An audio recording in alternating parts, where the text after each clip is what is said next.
Estava fent temps esperant vostres mercès, que m'han dit que vindrien, i he començat aquest àpat que els havia preparat. I em disculparan amb aquesta xocolatoria que els he fet preparar amb tots els biscuits, melindros, ensaïmades i coques de vidre. I no venint encara, me n'he pres un vas. En volen una xicra? Benvinguts i benvingudes a casa meva. Els agrada? Potser es pensen que tot això que veuen és fruit d'anys de noblesa. Però els milans som l'exemple de com ésser comerciants hem arribat a ser nobles.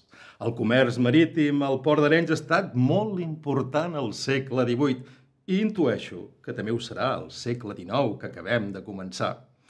El Port d'Arenys és l'únic a la costa nord de Barcelona i d'aquest fet n'hem tret profit més d'un. No noten l'olor de la xocolata?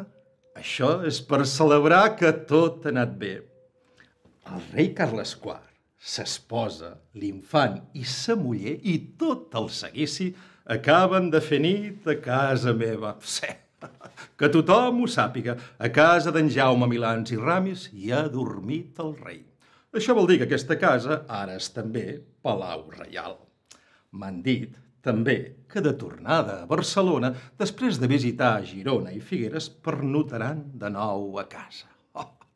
Ja he encarregat el cadenat que posarem damunt la porta, perquè és costum i privilegi de fer-ho així, i perquè tothom ho sàpiga. El mateix Godoy, que els acompanyava, ha elogiat la construcció de la casa. Poc s'imaginava el meu parent Josep Milans quan el 1722 va encarregar al mestre d'obres Joan Vallescar la construcció de la casa. Va demanar-li explícitament que conservés els elements més característics del passat. Volíem que fos un palau reial, però que no oblidés d'on veníem. Sí, ho han sentit bé. 1722, teniu raó. Just acabada la guerra de successió quan ens van embrancar amb la construcció de la casa. Els Milans venim d'una important família de comerciants i tot el que tenim ens hem guanyat amb esforç i treball, sí.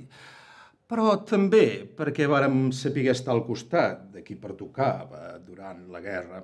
Veiem venir els canvis i vam apostar per proveir les tropes borbòniques. I d'aquest fet en vàrem treure profit. Ja més enllà del comerç marítim, vam apostar també per la indústria, les assegurances i els préstecs. I així anar fent. I convertir-nos de comerciants a gentils homes. Fins al dia d'avui.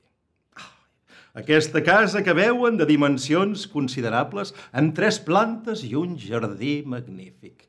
Aprofitàrem l'esplendor de la nostra vila i volíem que fos la millor de les cases nobles d'Arenys.